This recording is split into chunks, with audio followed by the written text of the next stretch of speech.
Llegará gente del campo, mi casa se ha vuelto fiesta, serpentina de mi raza que indica que no está muerta. Llegará gente del campo, traerá noticias del monte, si llovió perlas azules y en San... Hola, bienvenidos a compartir la actividad de la gente de campo aquí desde el interior de la Argentina.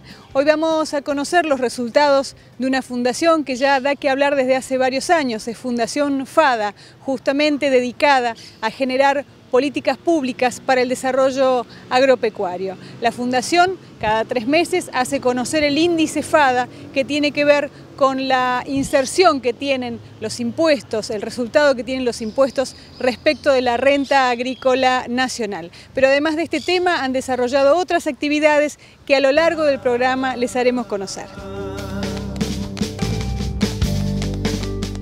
La Fundación FADA está apoyada por miembros del ámbito agropecuario, pero allí trabajan fundamentalmente profesionales que se dedican de manera muy seria a desarrollar investigaciones que sirvan para generar políticas públicas. Para conocer qué es lo que han hecho en estos últimos años y sobre todo el resumen del año 2014, le pedimos a la licenciada Carolina Bondolich, su directora ejecutiva, que nos haga un resumen.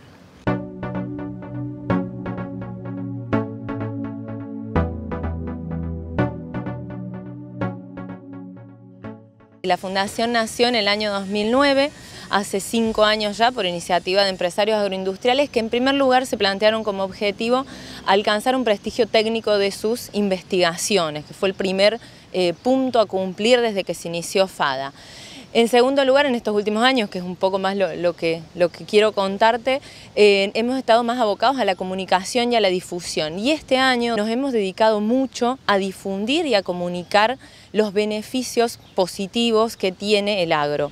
A ver, durante el año 2014, por mencionarte algunas de las cuestiones en las que hemos avanzado, hemos tenido investigaciones sobre el tema de plaguicidas, fitosanitarios, agroquímicos, como suele llamarse, y en ese caso hemos publicado un libro con uno de los principales referentes en el tema, que es Guillermo March. Igualmente nos hemos dedicado a convertir algunos de nuestros trabajos en proyectos de ley, como hicimos en un principio, para buscar una manera de llegar de la manera más directa posible a los decisores de políticas públicas en lo agroalimentario y agroalimenticio en la Argentina. Hemos hecho llegar, por ejemplo, el proyecto de ley de trigo, el proyecto de ley de maíz, y hemos tenido, por suerte, la buena noticia durante este año también de que ambos proyectos fueron presentados en el Congreso de la Nación.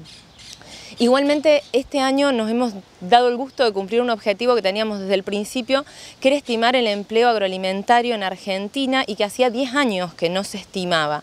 Desde el año 2004 era el último dato que teníamos de empleo. Este año, bueno, contratamos a un economista de la UCA que hace varios años que viene trabajando con nosotros, Ernesto Connor, que fue quien hizo además este cálculo hace 10 años y nuevamente pudimos estimar el empleo agroalimentario, incluso en un momento en que nuestro país está teniendo ciertos inconvenientes con el tema del empleo, estamos teniendo un mercado laboral bastante ajetreado y más ajetreado se estima que va a ser en 2015, con lo cual nos enorgullece mostrar el número de empleo agroalimentario, que es muy importante, y además el potencial a 2019 de este. Igualmente, otro de los temas que hemos estado trabajando es la relación con los gobiernos provinciales. Nuestra fundación tiene alcance nacional, sin embargo también es muy relevante las políticas y los grados de libertad que tienen los gobiernos provinciales en las políticas sobre lo agroalimentario. Y en este sentido, además del gobierno de Córdoba, nos hemos tenido un acercamiento con el gobierno de la provincia de San Luis, con quien estamos trabajando para hacer un plan de desarrollo agroindustrial del departamento de Chacabuco. Bien, Carolina, dentro de las actividades que ustedes han relacionado, también sabemos que tienen proyectos para 2015 cercanos y quizá otros más lejanos. ¿Hacia dónde va la Fundación ahora? Bueno, en el año 2015 el principal desafío que tenemos que superar, entre comillas, es la realización del Congreso FADA. Estamos muy contentos de haber decidido a mediados de este año hacer el primer Congreso de Políticas Públicas a nivel nacional, por lo menos de lo que hemos podido investigar y ver. No existe a nivel nacional un Congreso donde se traten políticas públicas, políticas de Estado generales, no son solamente para lo que hacen las comunidades agroalimentarias, sino generales, y lo hemos planteado para 14 y 15 de mayo del año 2015. Obviamente que un congreso conlleva un trabajo previo enorme de muchos meses y a veces hasta de un año, con lo cual hace ya varios meses que venimos trabajando en cuál va a ser el temario de este congreso, quiénes queremos que participen del congreso. Bueno, obviamente también la fecha fue algo que tomó su tiempo decidirlo y ya tenemos además un nombre que es Imagina Argentina 2015, con lo cual también estamos muy entusiasmados con lo que representa el nombre. Y bueno, obviamente aprovecho para ir invitándolos y que vayan agendando sus fechas como venimos haciendo en todas las reuniones para que puedan participar. En ese caso, quienes deseen participar, ¿cómo pueden comunicarse con FADA? ¿Cuál es la página? Bueno, la página de FADA sigue siendo fundacionfada.org. Allí ya van a ver en febrero un link para ingresar directamente al Congreso, para ver el temario, para empezar a inscribirse, para empezar a reservar también durante esos días cuáles son los talleres en los que van a participar o los paneles en los que van a participar. Estamos abocados desde el equipo, la mayoría a esto, obviamente va a haber algunas incorporaciones también que nos van a dar una mano con algunas de estas cosas, y en nuestros news ya están apareciendo los temarios y los referentes que vamos a tener en cada una de las áreas, y ahí también las 4.000 personas de las bases de contactos que tenemos desde FADA que reciben el link van a tener desde allí la posibilidad de comunicarse con nosotros para ir guardando su espacio. Igualmente, algo que es muy relevante es que no quisimos desde un principio que el Congreso sea solamente de FADA. Por eso también durante los últimos meses del año estuvimos haciendo un trabajo de acercamiento con las instituciones con las que tenemos vínculos desde la Fundación e invitándolas a participar, a sugerirnos referentes, a ver los panelistas, a buscar espacios, a tener su espacio de stand, a tener su carpa para mostrar si estos trabajos de investigación, como es por ejemplo en el caso de la Universidad Nacional. O sea, queremos que sea un esfuerzo de muchas instituciones de Río Cuarto que trabajamos por lo mismo, el desarrollo de Argentina. Obviamente FADA está como impulsora y como la que más tracciona en estos temas, pero queremos que se sumen y que participen también todas las instituciones de Río Cuarto. Vamos a la pausa y al regreso les hacemos conocer las 3 últimas investigaciones publicadas por la Fundación FADA.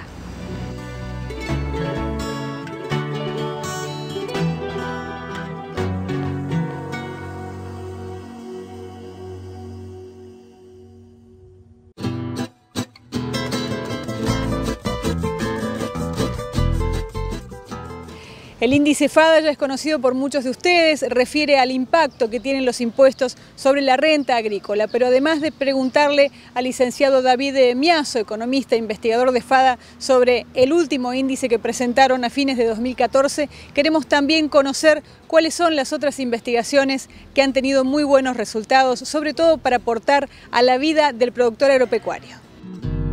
A mi docta y lejana ciudad, a su estilo y porte señorial, a su acento amistoso y cordial. El índice FADA, que nosotros normalmente publicamos con una periodicidad trimestral, mide la participación del Estado en la renta agrícola, entendida esta como la sumatoria de impuestos nacionales, provinciales y lo que llamamos el costo de intervención, que es la diferencia que se da principalmente en los mercados de trigo y maíz por entre el precio del disponible al cual realmente se están comercializando los granos y el precio teórico, el FAS teórico que debería tener.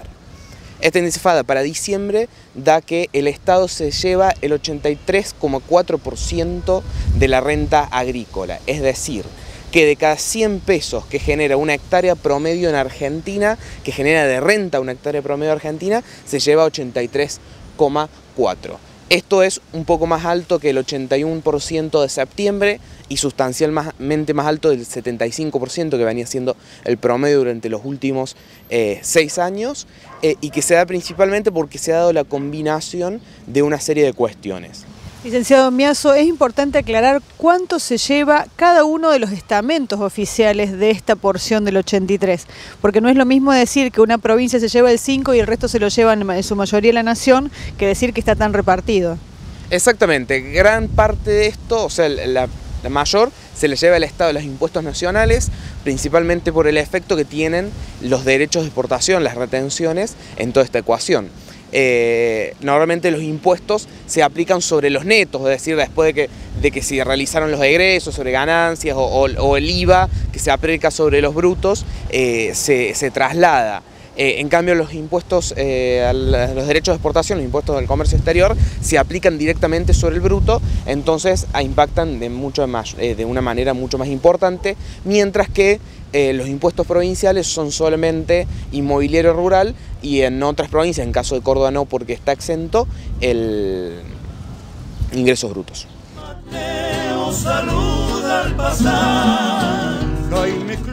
Bueno, pasamos al trabajo que hicieron muy importante sobre inclusión, políticas sociales.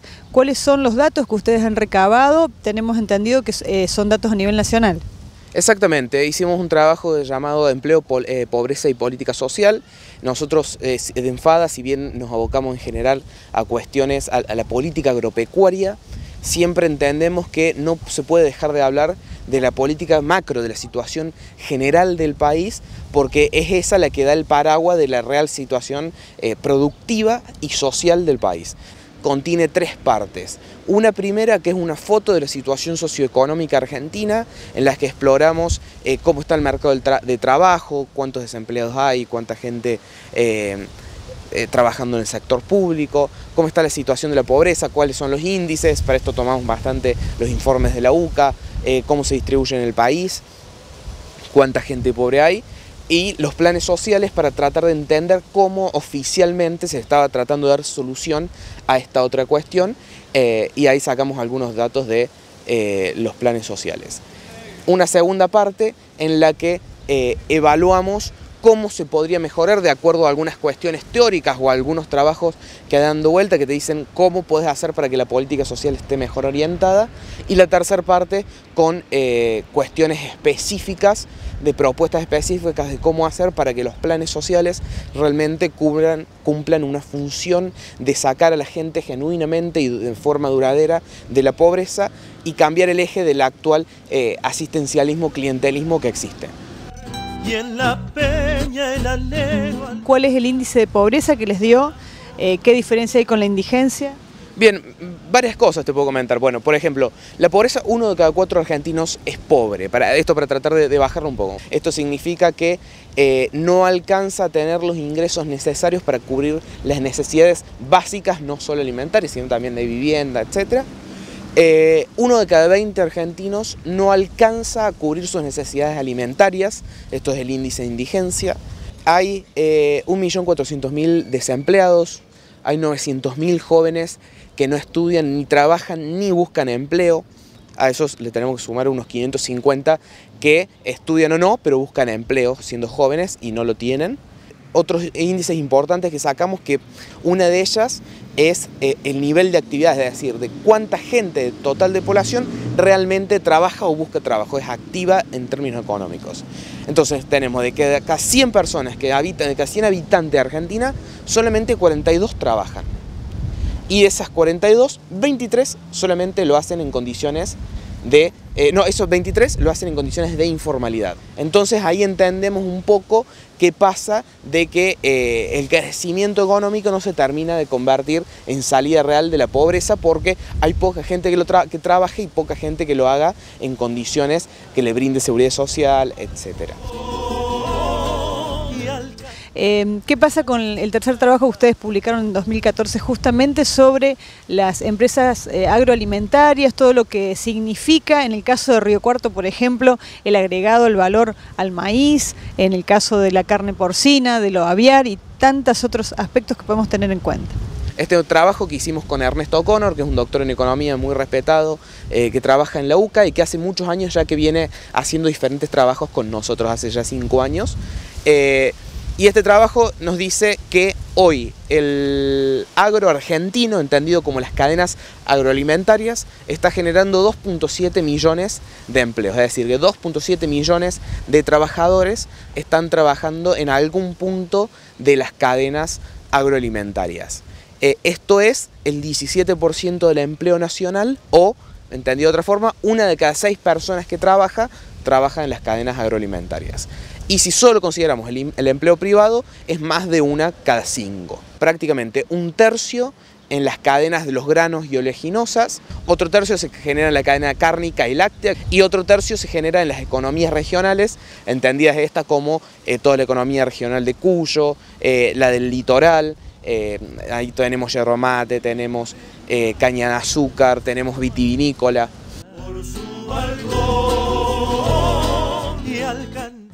Nos vamos a la última pausa, amigos. Al regreso vamos a hablar sobre producción porcina en Argentina y su impacto, sobre todo, en los recursos humanos. Me parece escuchar un vals cordobés y sentimental, igual que yo.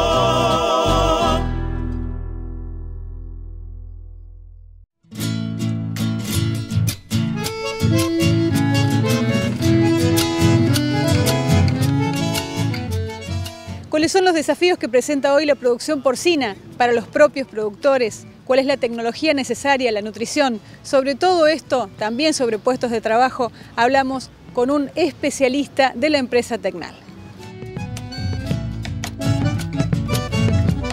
Zapatean los hombres, no aflojar, Yo creo que es muy interesante desde el punto de vista de volver al campo. No va a ser fácil, pero creo que tenemos que empezar a pensar como sociedad y como país el retorno al campo. El campo se ha abandonado un poco y la producción porcina te pide que vuelvas al campo. Entonces eso es un tema no menor. Y lo que hablábamos de los plazos y las obligaciones del cerdo todos los días de la semana, todos los días del año. Entonces, en cuanto a recursos humanos, yo estoy convencido de que el equipo se arma y la gente se consigue. Hay que darle las condiciones necesarias y como sector tenemos que tomar como materia pendiente el tema del recurso humano. Empezar a contar también y a mostrar qué es hoy la producción porcina y cómo se trabaja en una granja tecnificada, que no es lo de hace 20, 30 años atrás. Entonces, con ese tipo de instalaciones, con ese tipo de tecnología y con un recurso humano valioso, los resultados llegan. Seguramente allí, en ese nuevo productor de cerdos que requiere de toda la tecnología, porque ya el cerdo, así nomás como lo hacíamos hace tal vez 15 o 20 años, ya no es rentable, ya no sirve y por otra parte, por más que haya buena genética, esa conversión en grasa el consumidor no la desea. Totalmente. Hay dos cuestiones fundamentales. Nosotros estamos creciendo en el consumo de cerdo de carne fresca y ahí es donde tenemos que hacer el primer paréntesis en cuanto a definir qué es calidad en carne fresca. Y no es sinónimo de magro. Tampoco queremos un animal totalmente engrasado. ¿Qué pasa? La industria cuando compra carne quiere pagar carne como carne y no quiere pagar grasa como carne. Entonces ahí es donde se busca el animal extremadamente magro. Pero tengamos en cuenta que gran parte de eso va a procesarse. El consumo de carne fresca requiere un equilibrio porque tengamos en cuenta que la grasa es lo que le da terneza y sabor a la carne. Todo en su punto justo y en base a lo que quiera el mercado. Entonces ahí hay un tema genético que está bastante solucionado en nuestro país y tenemos alternativas para seguir avanzando en la mejora de la carne fresca para el consumidor. Y en cuanto a la escala y el tipo de producción que vos decías en cuanto al productor antiguo o el productor tradicional, lo que se está viendo hoy en el mundo, y Argentina no es ajeno, lo vemos en la avicultura, lo estamos viendo en la ganadería de leche también un poco, y en el cerdo la tendencia a la concentración va a existir y grandes proyectos están iniciando. Yo soy partidario de que la producción porcina tiene que ser una producción atomizada y que el pequeño y el mediano productor tiene mucho por hacer. Ese productor de 80, 100, 150 hectáreas que transforma su cereal en carne es muy viable como negocio, pero tiene que entender de que hay cuestiones básicas que tiene que manejar como la eficiencia, la calidad del producto y la continuidad mes a mes dentro del año y la escala. Y ahí es donde entran a jugar algunas cuestiones como la mejora genética, la unión entre varios pequeños y medianos productores para acceder a mejoras y para poder tener otro sistema de comercialización que los haga menos sensibles a las variaciones de precio. Entonces, ahí hay un contexto interesante para analizar, pero como pequeños y medianos productores tenemos que entender que se viene un cambio. Si nosotros no lo sabemos leer a tiempo, por ahí podemos quedar en el camino. Cada vez tenemos que ser más eficientes porque las rentabilidades cada vez son menores, más allá de que ahora tenemos un buen momento. Entonces, no podemos descuidar nunca la eficiencia de producción. Finalmente, doctor Chicarelli, me pregunto si vale la pena también el asociativismo en este rubro. Yo creo que sí. Si bien la palabra suena muy linda y parece muy fácil, con todo lo que implica sentarse 8 o 10 personas con el mismo fin, que es producir cerdos, pero con 8 formas diferentes de hacerlo. ¿Y para la comercialización? y para la comercialización sí es muy interesante, totalmente de acuerdo. La industria hoy quiere hablar directamente con un productor grande o con un grupo porque es mucho más sencillo y tengamos en cuenta un tema no menor, los fletes cada vez impactan más. Entonces no es lo mismo que yo cargue solo, que tengo una granja de 100 madres, a trabajar con 4 o 5 productores y soñemos o pensemos en voz alta, por ahí hasta tener un camión propio si vale la pena, pero si no contratar un servicio. Entonces se habla de otra manera, se negocia de otra manera con el comprador, se maneja el flete de otra manera. Yo creo que es muy importante que el productor pueda unirse para la comercialización. Para eso tiene que tener bastante unificada la genética y estandarizada la producción como para tener disponibilidad todos los meses de animales. Finalmente, doctor Ciccarelli, como especialista en producción de cerdos, ¿quiere mandarle algún mensaje al porcicultor argentino? La verdad que yo me considero un optimista y si bien cuando analizamos nuestro sector tenemos mucho por mejorar, una alternativa puede ser quedarnos lamentándonos sobre todo lo que no se hizo.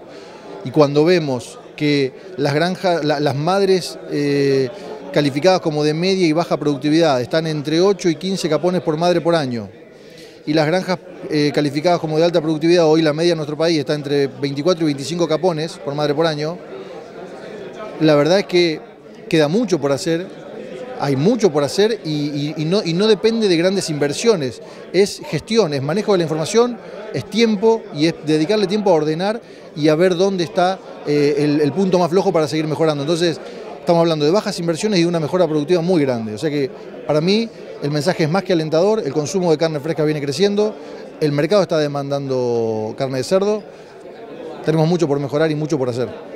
Finalmente, doctor Ciccarelli, una preguntita más si puede ser, pero me pregunto si ustedes, como representantes de una empresa líder en el tema de la nutrición animal, la tarea, digamos, finaliza una vez que se despacha la bolsa de alimento o también asisten al campo y brindan asesoramiento, alguna sugerencia, por cierto.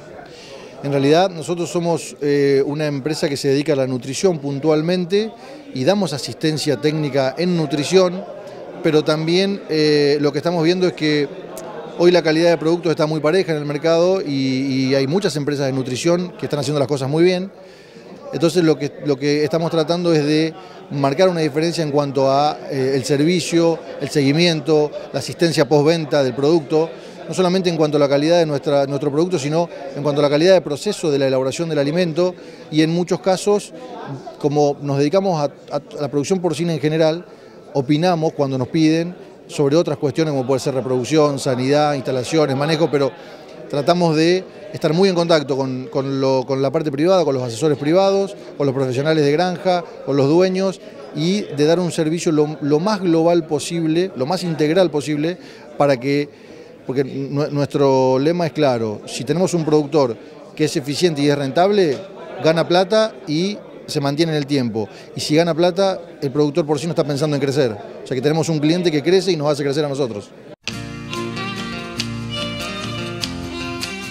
La generación de empleos por parte del sector agropecuario y sobre todo el valor agregado de la agroindustria tiene mucho que desarrollar en nuestra zona. Justamente por eso es que hemos presentado el programa de hoy.